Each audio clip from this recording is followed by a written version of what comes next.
She is awful too. She is awful. So one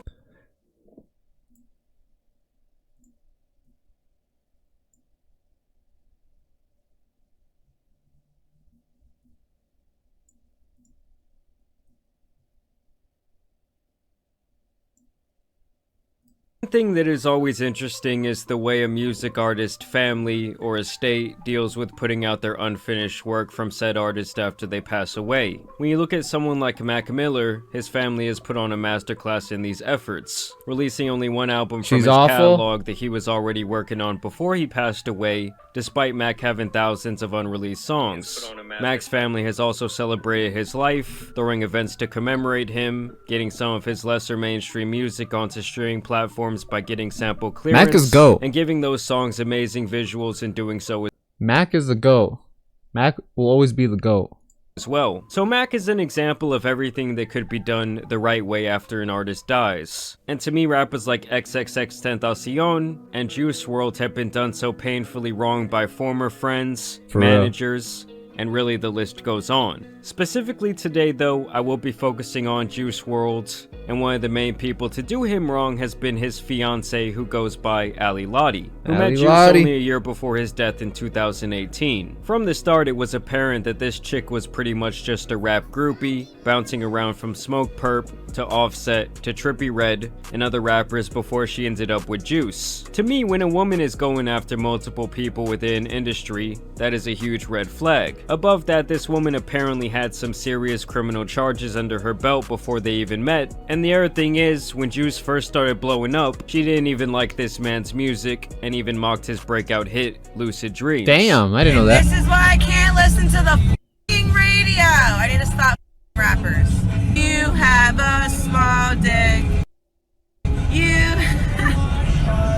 Regardless, these two were apparently in love, and one of their shared interests in their relationship seemed to be doing drugs, especially Percocets, which as we all know would eventually take Juice WRLD's life on December 8th of 2019, when he was flying from California to Chicago in his private plane, and got word that the feds would be waiting on him at the airport. Of course, knowing that he had these perks, several bottles of prescription codeine, reportedly over 70 pounds of weed, and guns on board, he felt like he was completely screwed. This is when he decided to drink an estimated pint of lean, as well as pop 20 pills, which would lead to his eventual OD. Get an ambulance inside the Atlantic Airport. They've got a guy seizuring in here.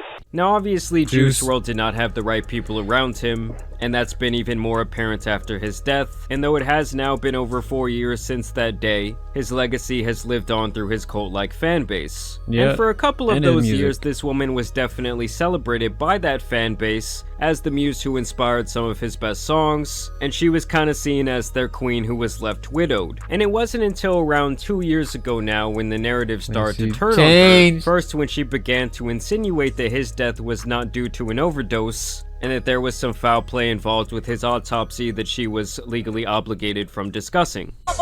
You guys think he died from a drug overdose? You're wrong! You're wrong! She's crazy.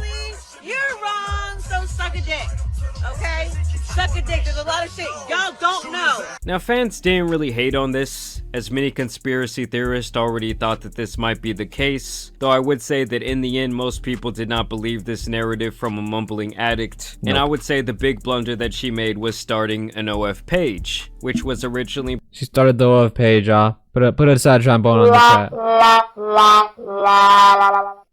promoted as a place where fans could see exclusive, unreleased Juice WRLD content. And obviously putting this behind a paywall where only she would benefit did not sit right with fans. Hold on, chat.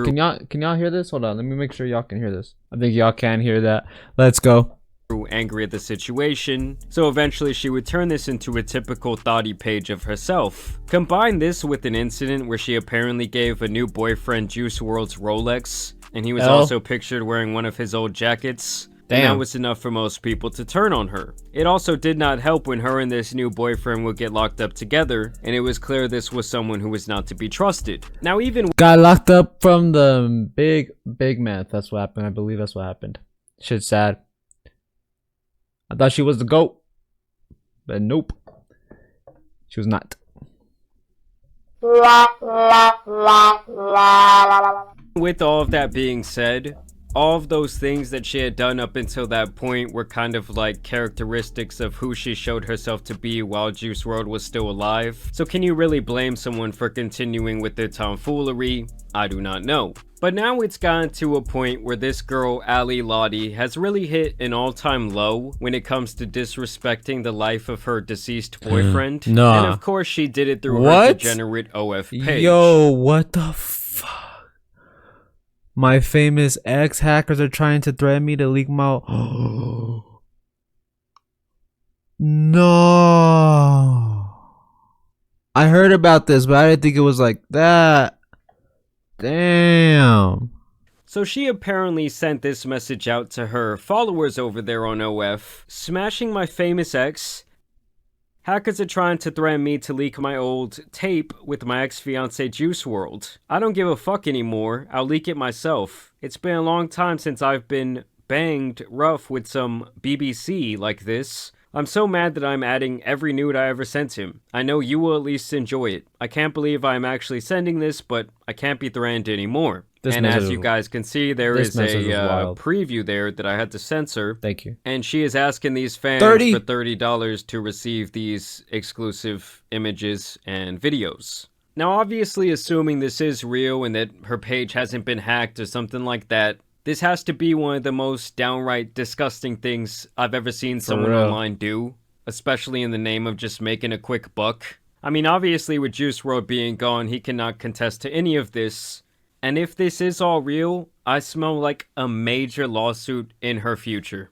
And to make the situation worse, it's all she over apparently Twitter. hit up all these different Twitter pages, who at this point are known for promoting different girls' OF pages through some money under the table, and told them to promote this tape, even telling them to reply that Juice ain't deserve this, shake my head, which pretty much would drive more and more engagement. She apparently responded to all these different tweets, which is like a common OF girl move, with the apparent link to her OF page, where she says, you know where to find it. I mean, when I first saw this, I truly could not believe that someone who apparently loved Juice WRLD, or really someone who loved anyone who has passed away, would do something so disgusting. I mean, obviously their relationship was not the best, with them likely enabling terrible behavior, terrible habits. But even with that being said, why can't you just lay low? I'm sure she's already making a lot of money off of her OF page. And the only reason anyone knows who she is in the first place is because of Juice WRLD, and because he happened to pass away while they were engaged. I guess what I'm trying to say is I'm sure she's already made millions off of his likeness, most likely. And so this is just wildly disrespectful. And this is actually what Juice WRLD's main... Chat, this story is absolutely crazy. DJ Scheme, had to say about this entire situation unraveling. At the end of the day, I just feel like that shit is hella disrespectful. I feel disrespected. I feel like you spitting in my face. Damn. Like you spitting in everybody's face. Everybody that was there for you. It's been the biggest joke ever, actually. Like, how could you, like, why, like, I don't understand why people need to crash out. Like, what do you gotta crash out about? This man gave you everything. This man gave you a life, everything that any... Shameless. A lot of the things that a lot of us have are because of him and him blessing us and what he did for us. Whether it be music, being a producer, whether it be a lover, whatever the f may be, he did a lot for us, not because he wanted us to love him for the things that we did for him, but because he loved to do those things for us because he loved us. I just feel like people throw that shit out the window. It shit hurt my heart, for real. So obviously this whole situation is just horrible. I do wish that more often when these artists pass away, people would really just let them rest in peace and not use their likeness just for all these different little cash grabs. Obviously during his life, Juice WRLD battled his own demons. There was a lot of stuff going on in the background, but no one deserves something like this. I want to know what you guys think about this entire situation down below. But as you guys know, it's been your boy the Tan Superman, and some other rap news out here needs to be covered, so I'm out. Peace. That shit was crazy, chat. I heard about that, but I didn't think it was like that serious. And she was charging 30 bones. Would not do it. That's a big no-no.